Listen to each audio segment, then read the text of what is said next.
আসসালামু আলাইকুম এভরিওয়ান।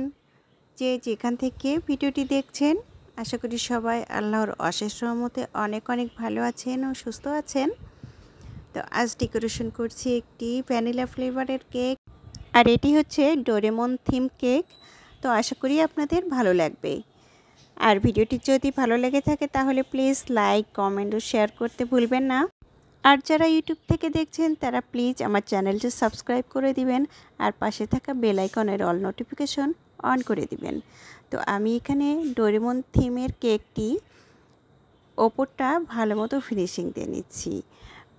সাইডটা আমি সুন্দর করে ফিনিশিং দিয়ে নিচ্ছি, আর ওপরে আমি হালকা করে একটু ক্রিম দিচ্ছি, সামান্য একটু ফিনিশিং আনবো। এখানে ওপরটা খুব বেশি ফিনিশিং আনার কোনো জরুরি বিষয় না। সাইডে আমি স্ক্রাবের সাহায্যে একটি জিগজ্যাগ ডিজাইন করব, আর ওপরে খুব বেশি ফিনিশিং আনার কোনো প্রয়োজন নেই। উপরে যে থিমের কেকটা করছি এটাতেই পুরো ভরাট হয়ে যাবে ক্রিম দিয়ে। তো এই কেকটি যেদিন ডেকোরেশন করেছি ওই দিন এত ব্যস্ত ছিলাম, আর অর্ডারটাও এমার্জেন্সি ছিল।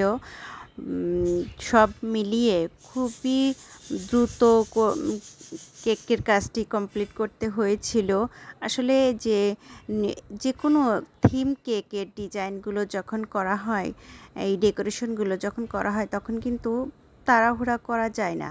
কোথায় কোনটা হঠাৎ করে কিন্তু বাদ পড়ে যাবে, এটা বেখেয়ালে তখন কিন্তু সেটা মারাত্মক একটা ভুল হয়ে যায়। এজন্য খুবই সচেতনতার সাথে এই কেকের ডেকোরেশনগুলো করতে হয়। বারবার পিকচার চেক করতে হয় কোথাও কোনো ভুল গেছে কি না। যদিও আমি কিন্তু এটা ফার্স্ট টাইম করছি তা কিন্তু না, তারপরও আমরা প্রতিনিয়তই বিভিন্ন থিমের কেক কিন্তু ডেকোরেশন করে থাকি। একটা দুইটা একরকম দুরকম কোনো ডেকোরেশন না, অনেক অনেক রকমের ডেকোরেশন কিন্তু আমরা করে থাকি। যারা কিনা ভিডিওগুলো কন্টিনিউ দেখে তারা তো অবশ্যই বুঝবে যে আমাদের কত ধরনের কেকের থিমের কেক করতে হয়। তো সব মিলিয়ে একটু বারবার না চেক করে নিলে, পিকচারটা না চেক করে নিলে ভুল হয়ে যেতেই পারে। এর কারণেই ব্যস্ততার ভেতরেও অনেক সচেতনতার সাথে এই কেক ডেকোরেশনগুলো করতে হয়।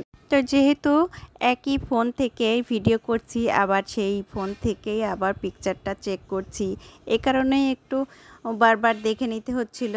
কোনো সমস্যা নেই, এরপরও কাজ এগিয়ে যাবে। আর ভিডিওটি আজকের মতো এই পর্যন্তই রাখবো। সবার সুস্থতা কামনা করছি। আল্লাহ হাফেজ।